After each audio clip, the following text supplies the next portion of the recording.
Hi, everyone. I'm Brook Silva-Braga. Good to have you with us. With every passing day now, the toll from California's deadly wildfires grows. As of Monday evening, at least 14 wildfires were burning all across the state.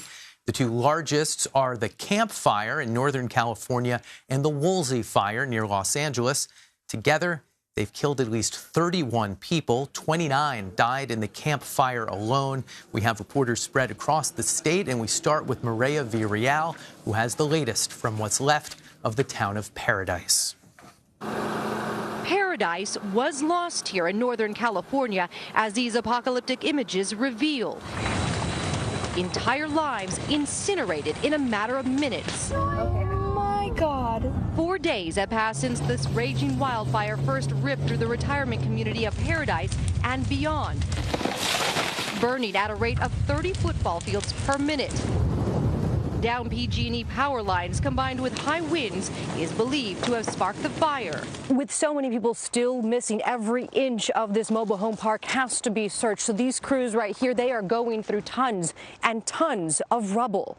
Families desperate for answers are posting pictures of their loved ones online and on message boards at shelters. Corey Honey is the Butte County Sheriff and the coroner. And in some cases, the remains that we are recovering are nothing but ash and bone.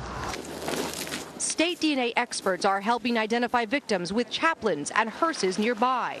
So you actually watched the fire consume your entire neighborhood? Yep.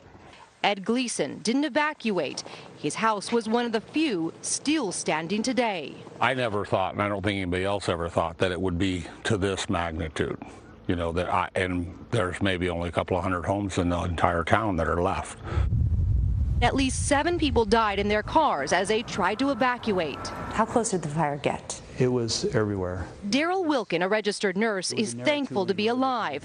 Start throwing up some prayers. He drove right through the towering inferno with 3 of his elderly patients as they fled Paradise. Everywhere the cars were on fire, and I didn't see anybody walking. And all I could think of is there were people in those cars. It took more than 3 hours to get through hell. You're still shaking. I'm still shaking every time I talk about it. And Mireya Villarreal joins us now from Paradise, California. Mireya, your story paints a grim picture. You're in a grim scene. Can you tell us where you are and what you've seen? So we are in an area just as you are coming into the city of Paradise, and you probably can't tell, but this used to be a shopping center. In fact, this is the roof of one of the stores. You know, nearly everything is gone in this town. We're talking about neighborhoods, we're talking about businesses, churches, schools even.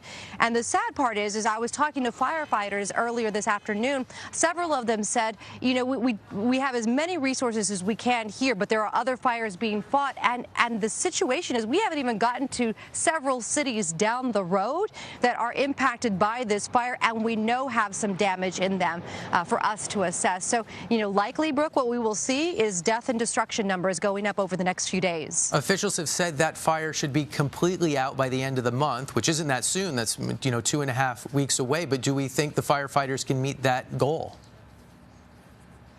You know, I think they always set these goals based on how quickly they were able to get some containment numbers on there. You know, we've seen this fire over the last 4 to 5 days kind of progress, but at the same time, firefighters getting a good hold on it and pushing it up and towards the canyon area, up into the ridge areas that are away from a lot of the populated towns. So there are good signs showing that they could possibly meet that goal. I think what we have to watch out for, though, are those Santa Ana winds that are notorious for whipping up around the November-December timeframe, which is exactly how this fire got started and moving so quickly. So again, I would cautiously say that it is possible, but it depends on what other fires might also pop up around the state. Well, how is the weather at this point? You know, as you can see, a good point of gauging that is whether or not my hair is whipping in the wind. Right now, it is not. So we had a red flag warning that was expired this morning. That is a good thing. That means that basically conditions are favorable for firefighters in this situation. I would say overnight, though, we do see the winds usually kick up after the 6 p.m. hour. Firefighters are on watch all night, but in the morning, they get to make a lot more headway on the fire. So I would say as of right now, conditions are favorable. But again, that does not not necessarily mean people are out of the woods. There are still evacuations in place, and firefighters, the sheriff's department, they are all asking people to be very cautious when in this area.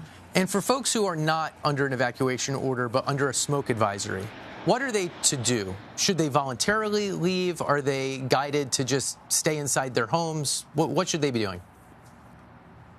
You know, I think realistically, you can't really ask people to leave when the smoke is so bad. Some areas are obviously way worse than others. If you're near the city of Paradise, the city of Chico up in Northern California, you probably have been dealing with this very heavy, thick smoke. If you are somebody that has respiratory issues, then I would definitely say consult your doctor, see what they say. Yes, you might want to get away for a few days, but for those people that maybe don't have that imminent feeling of danger with this thick smoke in the air, a lot of times the best advice people get and give is try and stay indoors. You know, it's always difficult with children especially, but if you can keep people inside and away out of this smoggy feeling, then I think that will kind of suit you better for your health issues. You know, it never hurts to have an air mask if you can, even the small ones that don't have the ventilation. Those always help in these situations as well, especially if you're feeling any sort of way with a lot of the smoke that's in the area. Okay, Mireya Villarreal, the northern part of the state, thanks so much. Thanks.